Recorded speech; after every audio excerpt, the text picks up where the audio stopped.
Dieu par-ci, Dieu par-là, musulmans, bouddhistes, chrétiens, judaïsme. En fait, tout le monde parle de Dieu. Au nom de Dieu, certains font des choses pas sympas. D'autres tuent au nom de Dieu, d'autres jugent les gens au nom de Dieu, d'autres condamnent les gens au nom de Dieu. Et en fait, au nom de Dieu, on fait beaucoup de choses. D'autres construisent des grandes maisons au nom de Dieu. D'autres prennent de l'argent aux gens, dans la poche des gens au nom de Dieu. D'autres rendent esclaves d'autres personnes au nom de Dieu. D'autres se font ministres, représentants de Dieu. Beaucoup de choses se font au nom de Dieu.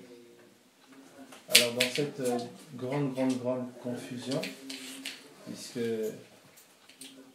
il y a un moment, par exemple, si tu vois 1 million de personnes qui suivent, je sais pas moi, le baptisme, 1 million de personnes qui suivent le catholicisme, 1 million de personnes qui suivent le témoin de Jéhovah, 1 million de personnes qui suivent l'islam, 1 million de personnes qui suivent le bouddhisme, 1 million de personnes qui suivent... En fait, on a naturellement le droit de se poser la question de finalement, qu'est-ce qui est vrai dans tout ça? Je ne peux pas, parce que quelqu'un vient avec une Bible, ou quelqu'un vient avec un Coran, ou quelqu'un vient avec un bouquin ou ses idées, il me dit, il faut croire ça, je vais croire ça. Il faut être stupide pour faire ça. Quelqu'un vient te voir et te dit, voilà, regarde, c'est écrit, ici, il faut croire ça. Non. Je ne vais pas croire parce que c'est écrit quelque part. Alors, il y a quelque chose qui est nécessaire, c'est que au bout d'un moment, je dois moi-même personnellement entrer dans une démarche. Tout être humain a un cœur, et ton cœur t'indique à une certaine mesure que tu es dans un temps particulier de ta vie. Ton cœur t'indique que le chemin que tu empruntes est mauvais. Ton cœur t'indique que tu n'es pas en paix. Ton cœur t'indique que là, ça ne va pas. Il y a des choses. C'est-à-dire ton cœur, il y a quelque chose qui parle à l'intérieur. Alors même si je ne sais pas comment prier, je ne sais pas vers quelle religion me tourner, je ne sais pas vers quelle église aller, ou quelle mosquée, ou tout ce que vous voulez. La réalité, c'est que ton cœur témoigne. Ton cœur sait. Alors c'est pour ça qu'aujourd'hui, la vraie question, c'est celle-ci. Où en est ton cœur? Ça en est où? Il y a un texte des Écritures, de la Bible, que j'aime beaucoup, qui est dans Proverbes chapitre 4. Proverbes est un livre qui a été écrit par un roi qui s'appelle Salomon, qui était réputé pour sa sagesse, une très grande sagesse. Donc il a dit des choses intelligentes.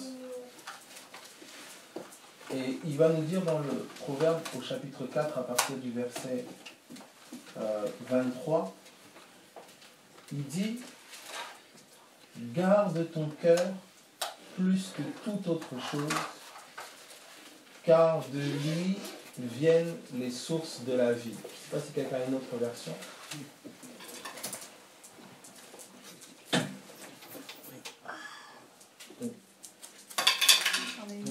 Oui, mais je ne connais par cœur, c'est ça. Ah ouais? Garde ton cœur sur autre chose. Ah oui. Je ne sais pas la référence en fait. Proverbe 4, si quelqu'un a une autre version du passage, peut-être. Proverbe 4, verset 23. Proverbe 4, 23. Garde ton cœur plus que tout ce que l'on garde, Ouais. car de lui sont les issues de la vie. Voilà. Garde ton cœur plus que tout ce qu'on garde, plus que ton argent. Parce qu'il y en a qui gardent leur compte bancaire plus que leur cœur. Il y en a qui gardent leurs copains, leurs copines, leur mari, leur femme, leur réputation, leur image, leur apparence plus que leur cœur. Il dit, garde ton cœur plus que tout ce qui peut se garder. Et il dit pourquoi? Il dit parce que, oui, Car de lui sont les issues car de la vie. de lui sont les issues de la vie. Les issues de ta vie résident au-dedans de toi. L'heure n'est plus à dire, ah, si je suis comme ça, c'est de la faute à tel. Si je suis comme ça, c'est parce que tel m'a fait ça. Si je suis comme ceci, c'est parce que tel m'a fait ça. Mon ami, tu ne peux pas et plus raisonner ainsi, c'est te rendre esclave. Tu n'es pas obligé de demeurer esclave du comportement de quelqu'un, esclave des actions de quelqu'un, et en maintenant dans ton cœur la colère, l'amertume, la rancune, tu te rends esclave. Dieu, comme le chant le disait tout à l'heure, ce chant inspiré, Dieu te veut libre. Nous étions en prison hier, on prêchait aux prisonniers, et la plupart des témoignages qui ressortent, j'ai eu l'occasion hier de parler avec un très gros narcotrafiquant international, qui disait que il a découvert en fait que en prison il pouvait être libre. Et ça pour moi c'est un témoignage très fort. Beaucoup pensent que la liberté elle se trouve dehors dans les gens. Alors certains disent oui, quand je vais trouver une femme c'est là que je vais être heureux. D'autres ils ont trouvé une femme, ils veulent divorcer. Alors vous avez d'autres qui ont dit oui, quand j'aurai ce travail là je serai ceci. Il a ce travail, maintenant il fait des dépressions. Vous avez d'autres, je vais m'amuser. Quand il est épuisé de s'amuser, maintenant, il devient esclave et addict de drogue, d'addiction, d'immoralité et autres. Et pourtant, il dit, oui, je suis libre, je fais ce que je veux, alors que son comportement montre qu'il est esclave, qu'elle est esclave. La vraie liberté, elle naît de ton cœur. Si tu marches dans la colère, dans l'amertume, dans l'immoralité, si tu marches esclave de ce que les gens peuvent penser de toi, si tu marches dans l'orgueil, si tu marches attaché à ton image plus qu'à ce que ton cœur est, si tu marches esclave de l'argent, l'argent dicte ta vie et ton comportement, si tu es cupide, si toutes ces choses que je viens de citer sont des symptômes que dans ton cœur tu es esclave, tu es malade. Et là, ce n'est pas une affaire de religion. Ce n'est pas une affaire d'aller quelque part allumer des bougies ou aller quelque part écouter un prêtre ou un pasteur, un imam. On s'en fout royalement.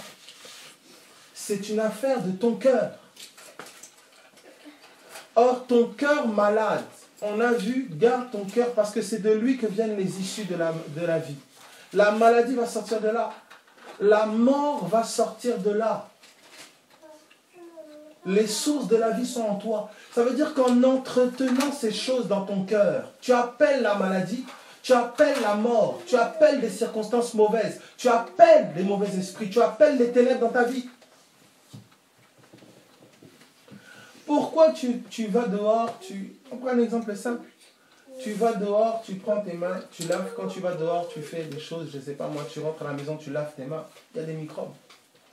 Tu n'es pas propre sur toi, tu vas te laver. Tu as faim, tu manges, ton corps a besoin de manger, il a besoin de s'alimenter.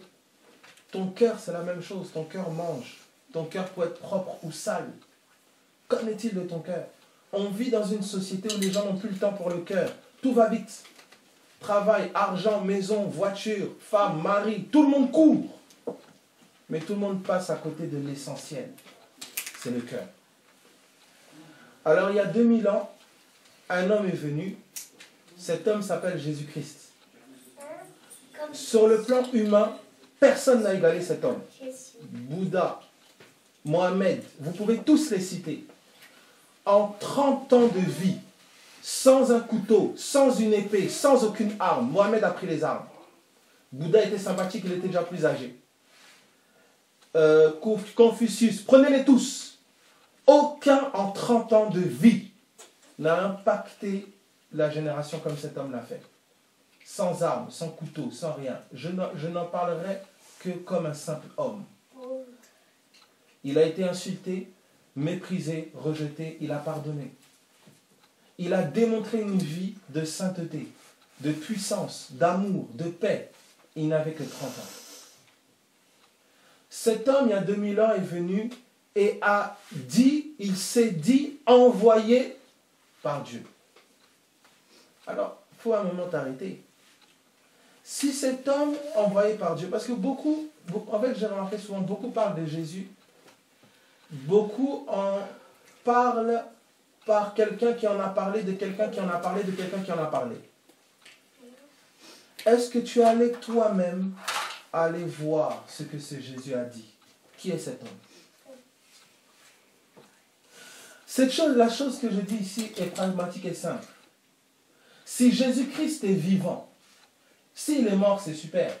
Il n'a pas existé ou il a existé, il est mort, bon, il y a 2000 ans, c'était quelqu'un de sympa. Bon, aujourd'hui, on a les preuves qu'il a existé. 30, 33 ans, c'était sympa. Bon, il est passé. Si cet homme a vraiment existé et que ce qu'il a dit est vrai, si cet homme a existé et qu'il est vivant jusqu'à aujourd'hui, quelle est l'issue et quelle est la conséquence pour ta vie? Là est la question. Je donne souvent cette parabole-là et cette image. Vous voyez cette maison ici? C'est la maison de Madame Bertha. Imaginez que je rentre dans cette maison. J'ignore que c'est la maison de Madame Bertha. J'ignore qu'il y a une propriétaire à cette maison. Je casse les fenêtres. Je fais une fête avec mes amis. Je renverse les meubles. Je casse une ampoule. Pensant dans ma grande naïveté avoir à rendre de compte à personne. Parce que cette maison n'a pas de propriétaire. C'est juste une maison qui est arrivée comme ça du ciel.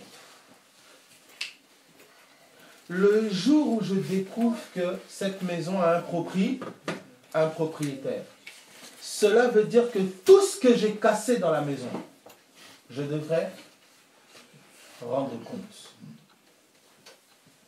Tu n'es que locataire de ta vie, tu n'es pas propriétaire. Et à tout logement qu'on va louer, il y a une garantie, il y a une caution. Et quand tu quittes la maison, il y a un état des lieux.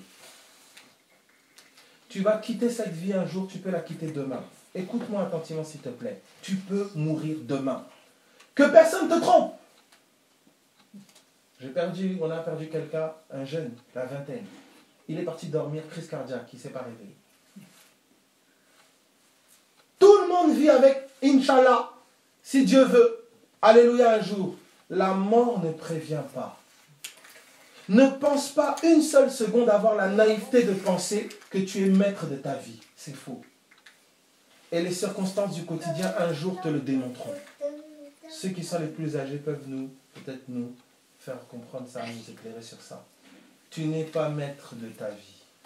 Si tu étais maître de ta vie, tu choisirais d'être en bonne santé aujourd'hui.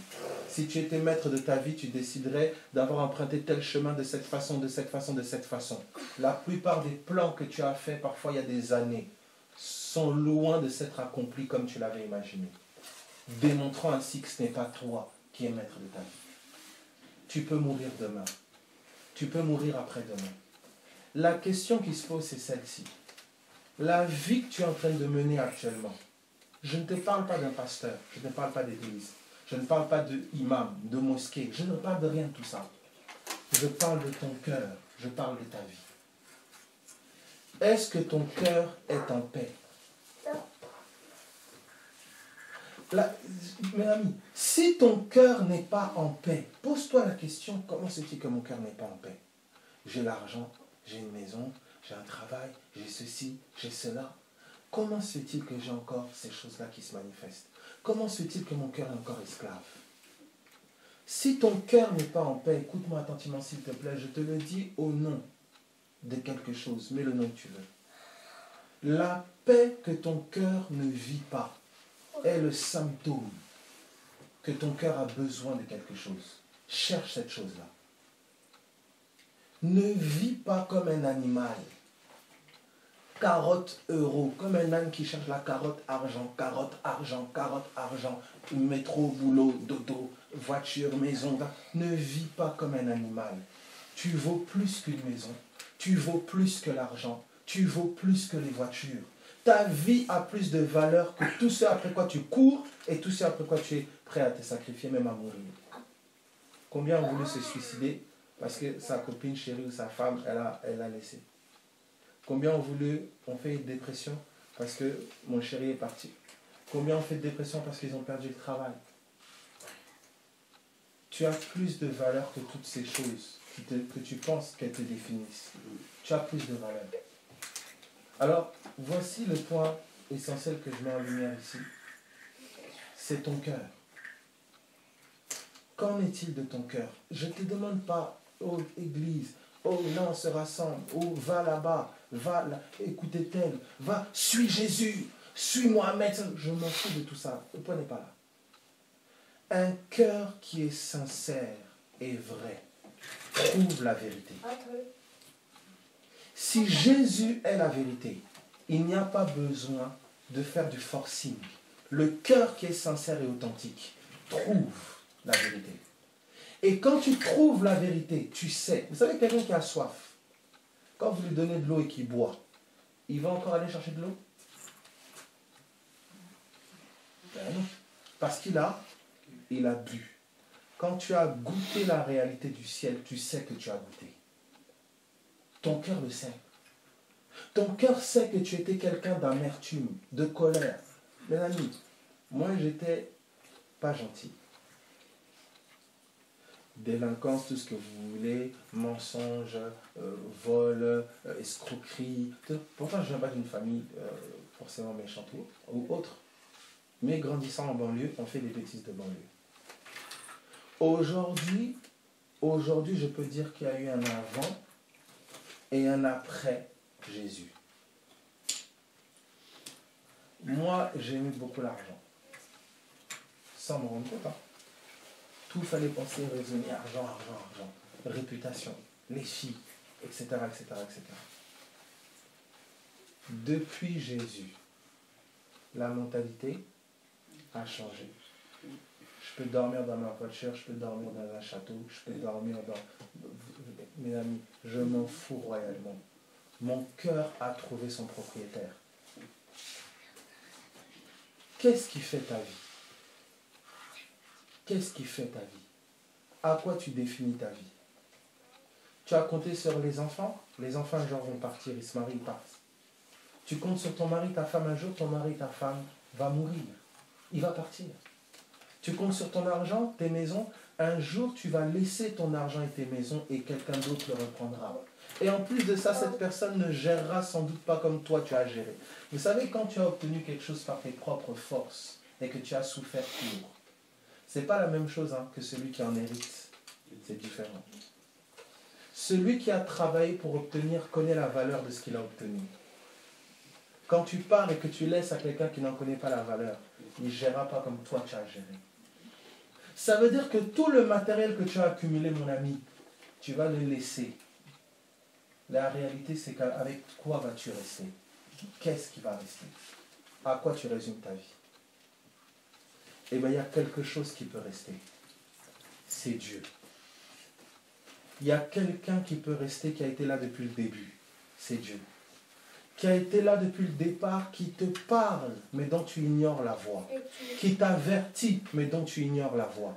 Qui t'a gardé d'énormément de choses, mais dont tu ignores la voix. Tu crois que c'est Tati, je ne sais pas qui est morte, qui protège ton âme. Tu crois que c'est ton médaillon, ta statuette ou je ne sais qui. Tu crois que c'est parce que j'ai rencontré cet ami il m'a aidé quand j'étais en galère. Tu ne comprends pas en fait que la main de Dieu était cachée derrière toutes ces choses pour te secourir. Il t'avertit, il te parle encore aujourd'hui. C'est la même voix qui t'a parlé depuis tout petit, que tu ne sais toujours pas reconnaître. Et cette même voix t'appelle. Si tu ne le connais pas, elle t'appelle à faire sa rencontre. Et si tu le connais, elle t'appelle à aller plus profondément avec lui. Je terminerai vraiment là-dessus. S'il te plaît, écoute ton cœur.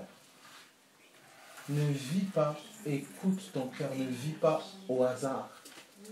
Ne vis pas comme un animal. Écoute ton cœur. Ton cœur va te témoigner et va te dire, là il faut que tu t'arrêtes. Là il faut que tu cherches. Écoute ce black barbu, qu'est-ce qu'il dit là? On dirait c'est quand même, il dit des choses un peu sensées. Il n'est pas farfelu. Jusque-là, il n'a pas demandé d'argent. Jusque-là, il ne nous a pas forcé à adhérer à quoi que ce soit. Jusque-là, il s'en moque qu'on se convertisse ou pas. Jusque-là, mes amis, écoute, tu te convertis, tu ne te convertis pas, ça change rien à ma vie. Personne n'a d'église. On n'a pas d'église. On n'a pas d'adhésion à quoi que ce soit. Pas d'offrande, il n'y en a pas. Donc je peux te dire la vérité parce que ma vie ne dépend pas de ce que tu fais. Tu es content, c'est pareil. Tu n'es pas content, c'est pareil. Quel intérêt j'aurais à te dire ce que j'ai à te dire? Là. J'ai la trentaine. Je suis quand même né jeune. On était en prison hier. Après, on était à la masse l'après-midi. J'ai dormi 1 heure, 2 heures. Je suis fatigué. Qu'est-ce qui ferait que je me déplace jusqu'à la campagne, qu'on se déplace et que la parole qui est partagée soit partagée? Dieu a un message pour toi. Et dans tout ce que tu traverseras et vivras, n'oublie jamais qu'un jour, il est passé par un petit jeune voyou, tout ce que tu veux, pour m'interpeller et me dire qu'il veut une rencontre ou qu'il veut approfondir avec moi. Abel, comment je peux m'y prendre? Tout commence dans le cœur. Va dans ta chambre, va dans la forêt, va je ne sais où. Parle à Dieu avec ton cœur. Parle-lui. S'il est réel, dis-toi, si tu es réel, révèle-toi à moi. Mais je dis toujours une chose. Certains m'ont dit, oui Abel, j'ai crié à Dieu, moi j'ai parlé à Dieu, je parle, il ne me répond pas. Et je donne toujours cet exemple pour illustrer. Tu peux tenir ton... Voilà. Tu peux lever les mains. Généralement, vous entendrez beaucoup les témoignages. J'étais au bout de moi-même, je voulais me suicider, j'étais dépassé, j'étais sur le point de tout lâcher, j'ai crié à Dieu, Dieu s'est manifesté. Qui a déjà entendu ce genre de choses-là? Voilà. Alors souvent les gens se disent, ah mais Dieu il a attendu, il a permis que je fasse ça, que je passe par là, que je passe par là pour que. Écoute-moi, c'est pas vrai. Dieu te parle tous les jours, tu ne l'entends pas. Vous voyez l'eau? Qui voit ce que c'est l'eau? Tout le monde sait ce que c'est. Voilà. Vous voyez, si je vous ramène de l'eau, ça va? Si je vous ramène de l'eau, alors que vous avez du coca dans votre frigo, des bières, du Fanta, vous allez faire attention à mon eau? Non, l'eau est là. Mais si je viens avec la même eau quand vous êtes dans le désert, vous allez prendre l'eau? Mes amis, vous allez sauter dessus. Est-ce que l'eau a changé? Elle est la même. Je viens du Congo, mon pays, là, à certains coins, il n'y a pas d'eau potable. Ici, il y a de l'eau potable aux toilettes. Vous tirez la chasse, c'est de l'eau potable. C'est-à-dire que quand tu es dans le confort, tu méprises les choses essentielles et basiques. Tu les méprises. Et Dieu est la chose la plus simple qui existe. Et souvent, c'est quand ça chauffe, quand il y a le désert, qu'on commence à chercher l'eau à boire.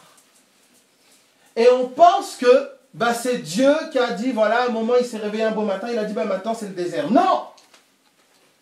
C'est tes décisions, tes choix, ceux de tes pères, ceux de tes mères, à cause des ténèbres, qui te conduisent dans des conséquences et des attaques. Et Dieu attend patiemment que ton cœur comprenne que la seule issue pour ta vie, c'est lui. Il attend. Depuis des années. Depuis, il attend. Alors, une fois que ce cœur-là, regardez ce qu'elle a dans ses mains. Dans ses mains, elle a sa vie. Elle a ses idées. Elle a ses raisonnements. Elle a ses logiques. Elle a sa réputation. Elle a ses plaisirs. Elle a ses envies. Si elle crie à moi et que je viens avec une autre vie, d'autres désirs, une autre volonté, regardez si je lui tends. Qu'est-ce qu'elle est obligée de faire pour prendre ce que je lui tends? De lâcher ce qui est dans ses mains.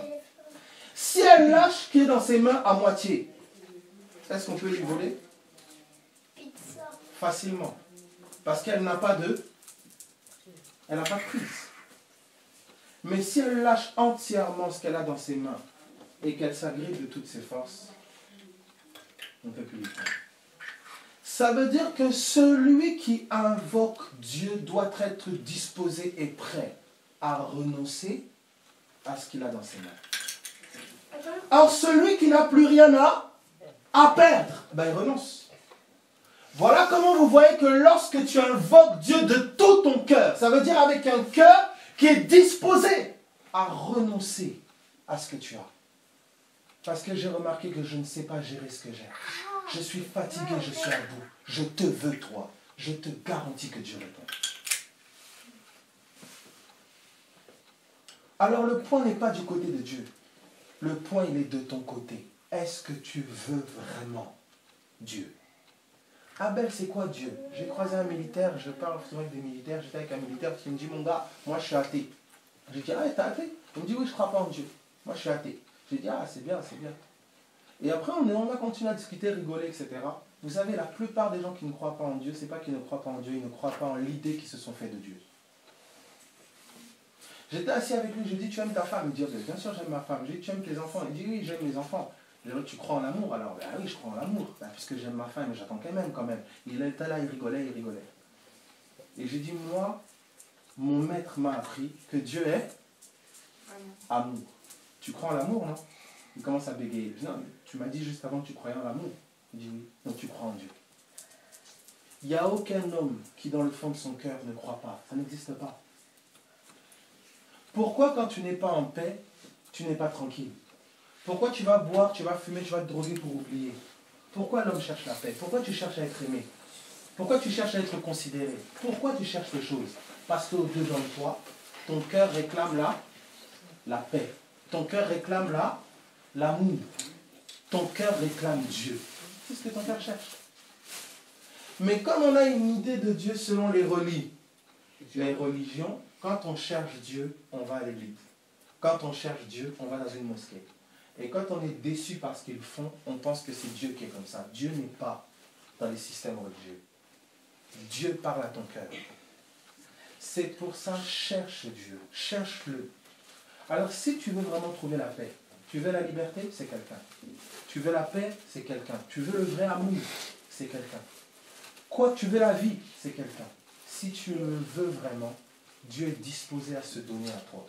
Est-ce que toi, tu es disposé à renoncer à ta manière tordue de vivre ou à ta têtutesse et à je ne sais pour le suivre? C'est là la question qui est demandée. C'est ce qu'on appelle la repentance. La repentance. Es-tu disposé? C'est cela. C'est ce mouvement que je vous ai montré. Tu peux prendre. Es-tu disposé à lâcher ce que tu as dans les mains pour prendre ça? Parfois, quand on ne sait pas ce que ça vaut, on a peur de lâcher ça. J'ai lâché ça il y a 12 ans. Et c'est le choix le plus merveilleux que j'ai fait dans ma vie. Le choix, c'est-à-dire que je suis tout ce qu'un jeune il a fait, vous pouvez imaginer passer dans votre tête. Ce que je vis avec Jésus-Christ. Alors la première chose que j'ai découverte, c'est que le système religieux, c'était de la mascarade, de la comédie. Le Dieu que j'ai rencontré dans mon cœur, dans ma vie, n'est pas le Dieu de la religion. Et c'est celui qu'on essaye de propager, c'est celui qu'on essaye d'annoncer au maximum, parce que les hommes cherchent Dieu.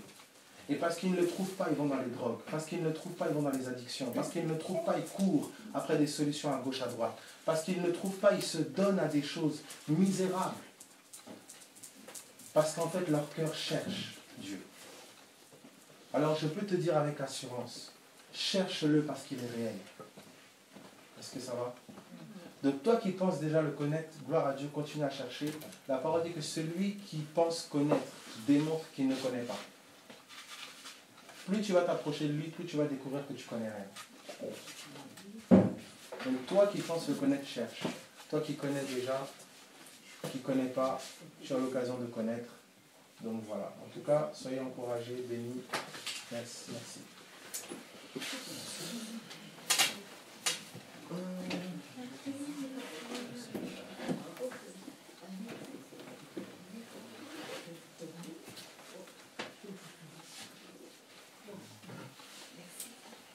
Ok.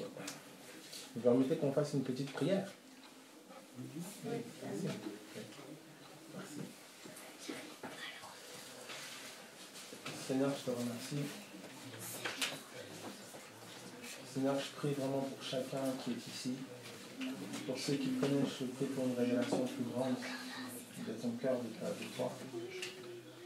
Pour ceux qui ne te connaissent pas, je prie vraiment pour que ton cœur se révèle à eux. À chacun, Seigneur, c'est vraiment une prière de te connaître. J'ai découvert que te connaître, c'est connaître la vraie vie. Et personne ne veut continuer à vivre dans le mensonge, vivre dans l'image, le matériel, vivre dans des choses tellement secondaires. Seigneur, on veut vivre la vraie vie, on veut vivre en toi, plus pour ceux qui te connaissent déjà, et on veut le découvrir pour ceux qui ne te connaissent pas. Alors c'est vraiment ma prière, je prie que tu illumines les yeux de chaque personne ici. Plus de ta lumière, plus de ta vie. Seigneur, des cœurs en soif de toi. Réponds. Tu entends, je sais que tu entends les cris, tu entends les larmes, tu entends les cœurs qui se posent des questions. Je sais que tu entends.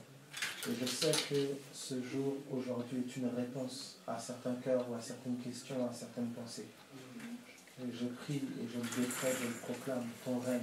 Je proclame ta pensée dans le cœur, je proclame ta réponse. Et que tu puisses trouver celui qui te cherche d'un cœur sincère. Merci pour ton amour et ta grâce encore, Jésus. Merci. Amen. Yes. Bon moment.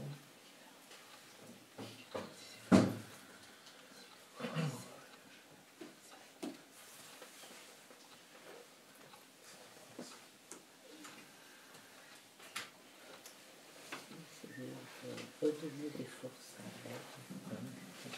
Merci de sortir de la délicatesse de sa fatigue et qu'il retrouve un courage et une force que toi seul peux donner, Jésus. Qu'il y ait ta force, ta joie en lui et qu'à travers lui tu rayonnes de force, de courage et d'amour. Merci Jésus pour ce bien-aimé que tu t'es mis à part.